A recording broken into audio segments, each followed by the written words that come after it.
الگ ایشو ہے فلسطین کا جو شروع ہونے والا ہے. بھٹی دہکے گی وہاں. ظاہر بات ہے کہ اگر کوئی بہت بڑا اقدام ہو جاتا ہے فلسطینیوں کے خلاف اور اگر واقعتاً مسجد اقصی اور قبۃ الصخرہ گرا دیے جاتے ہیں تو طوفان اٹھے گا عالم عرب میں. یہ حسنی مبارک ہو یا شاہ خالد ہو یا کوئی اور ہو، یہ نہیں روک سکتے اس طوفان کو.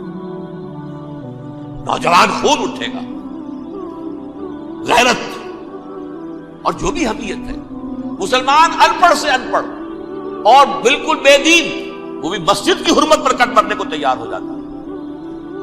مسجد تو بنا دی شب بھر میں ایمان کی حرارت والوں نے، من اپنا پرانا پاپی ہے برسوں میں نماز ہی بنا سکتا.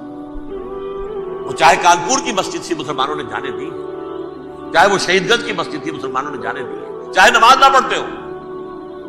لیکن یہ جو حرمت اور یہ جو حمیت، یہ غیرت ہے، اس سے جو طوفان اٹھے گا یہ ہوگا اس ملحمۃ العظما، اس کی طرف پیش رفت. لحم گوشت کو کہتے ہیں اور قصائی کی دکان کو عربی میں ملحم کہتے ہیں، جہاں گوشت کے ٹکڑے کیے جاتے ہیں. آج کل مشینوں سے ہوتے ہیں، اب جو ہے وہ ہاتھ سے چھریوں سے نہیں ہوتے، لیکن ٹکڑے ہو رہے ہوتے ہیں، جسموں کے چیتھڑے اڑ رہے ہوتے ہیں. ملحمہ آپ کہتے ہیں جنگ عظیم اول، جنگ عظیم دوم. عظیم کا باب ہو گیا اعظم، سب سے بڑا، اور اس کا مؤنث ہے سب سے بڑی، عظما. الملحمۃ العظما، سب سے بڑی لڑائی. میرے نزدیک یہ وار کے معنی میں نہیں ہے، بیٹل کے معنی میں. انگریزی میں یہ دو لفظ علیحدہ ہیں، وار، بیٹل. وار سالوں کو محیط ہوتی ہے، بیٹل کسی ایک خاص جگہ پر جو لڑائی ہوتی ہے اس کو کہتے ہیں.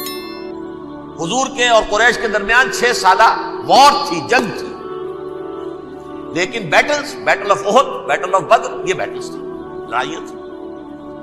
تو عظیم ترین جنگ شاید اس اعتبار سے نہ ہو جیسے کہ ورلڈ وار 1 اور ورلڈ وار 2، یعنی اس کی وسعت کا اتنا معاملہ نہیں اور طوالت کا نہیں. لیکن جو لڑائی جو ہے بیٹل ہونی ہے، مجدون میگیڈو ایک وادی ہے، مرتفع، وادی مرتفع. یہ ہے واقع لبنان، اسرائیل اور شام کے درمیان جو ٹکڑا، جو ٹرائنگل بنتی ہے، یہ ہے. یہاں پر بڑی جنگ لڑی جائے گی اور یہ جنگ صلیب ہوگی، جو کہا ہے بش نے، یہ جنگ صلیب. 2nd ملینیم شروع ہوئی تھی تو پہلی صلیبی جنگ ہوئی تھی. 3rd ملینیم شروع ہوا ہے، یہ 2nd صلیبی جنگ، یہ کروسیڈ. کرسچن زائنسٹ وہ ہیں جو ہیں تو عیسائی، پروٹیسٹنٹس ہیں، لیکن اسرائیل کے وہ حمایتی یہودیوں سے بڑھ کر ہیں. بہرحال اس دوسری صلیبی جنگ کا معاملہ جو میں کہہ رہا تھا، ٹرمپٹ نامی رسالہ، اس کا ایک مضمون ہے دی لاسٹ کروسیڈ. اب یہ آخری کروسیڈ ہے جو شروع ہونے والا ہے. میں تو حیران ہوں کس قدر کھل کے وہ باتیں کرتے ہیں. اب پورا عیسائی ورلڈ جو ہے ویسے تو مجموعی یہودیوں کے شکنجے میں ہے، البتہ ان کے اندر بھی جھگڑے ہیں. اس سے پہلے سزائیں ہمیں بھی مل رہی ہیں، اور یہاں میں کانٹے کی بات جو چھوڑ گیا تھا اس کو بیان کروں. اللہ نے اس مغضوب علیہ قوم کو، اس ملعون قوم کو کیوں اب تک چھوٹ نہیں رکھی؟ میں بتا چکا ہوں یہ بڑے عذاب کے مستحق ہو چکے تھے حضرت عیسیٰ علیہ السلام کے زمانے میں. چھوٹتی ہے ابھی تک ہے، بلکہ ایک مرتبہ ابھارا ہے. 1900 برس کے بعد ابھرے ہیں یہ.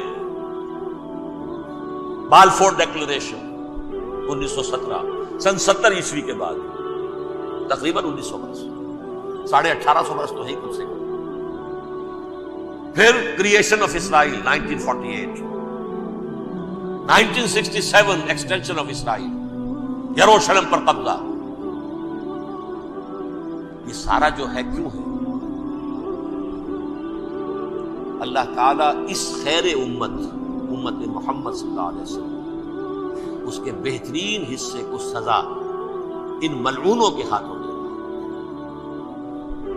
کیوں؟ جو جرم انہوں نے کیا تھا وہی ہم نے کیا. انہوں نے اللہ کی کتاب کو پیٹھ کے پیچھے پھینکا. نبذ فریق من الذین اوتوا الکتاب کتاب اللہ وراء ظہورہم، ہم نے اپنی پیٹھوں کے پیچھے پھینکا. کہ کولونیل رول سے آزاد ہوئے، کہیں اسلامی قانون نافذ کیا، کہیں اسلامی نظام قائم کیا. تو جو جرم ان کا تھا وہی ہمارا ہے. اور ہم خیر امت ہیں، اور ہمارے میں سے خیر ترین عرب ہے، ان پر اللہ کا فضل، ان کی مادری زبان میں اللہ کی کتاب موجود ہے، پھر انہوں نے اللہ کے دین کو پیٹ دکھائی۔ جو ملک آزاد ہوا کولونیل رول سے، یا اس نے قبلہ کر لیا اپنا ماسکو کی طرف، یا کر لیا واشنگٹن کی طرف، کسی نے مکے کو قبلہ بنایا، یہ بدترین سزا ہے۔ ویل للعرب من شر قد اقترب۔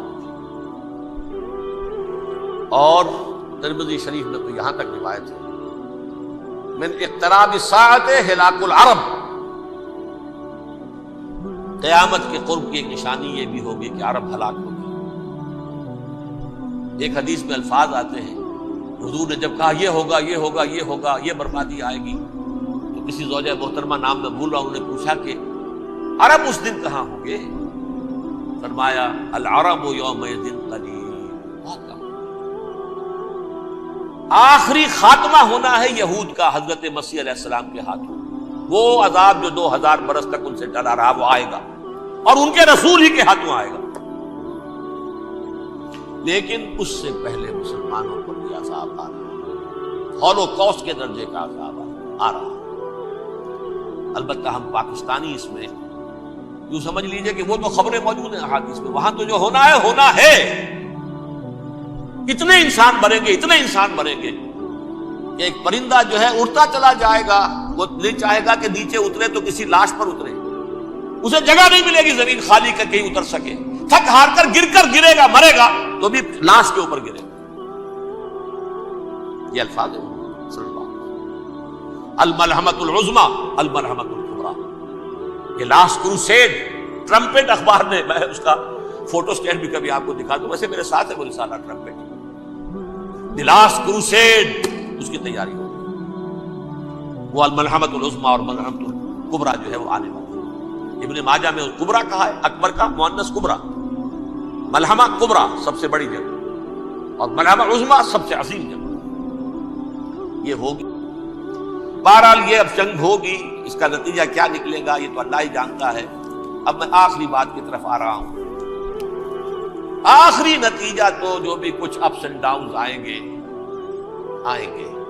تلک الایام نداولھا بین الناس، آخری نتیجہ ڈراپ سین وہ یہ ہوگا کہ اللہ کے دین کا بول بالا ہوگا، اور پوری دنیا پر محمد کے لائے ہوئے دین صلی اللہ علیہ وسلم کی حکومت قائم ہوگی۔ وہ گویا قیامت کی تمہید ہوگی، اس کے بعد بس قیامت آئے گی، کیونکہ مقصد کائنات، تخلیق کائنات پورا ہو جائے گا۔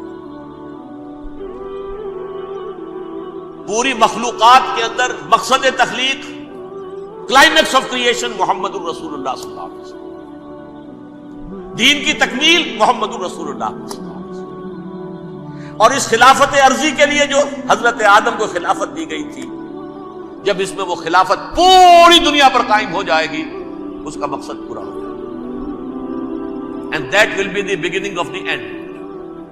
اس کے بعد قیامت، آخری نتیجہ تو یہ نکلنا ہے۔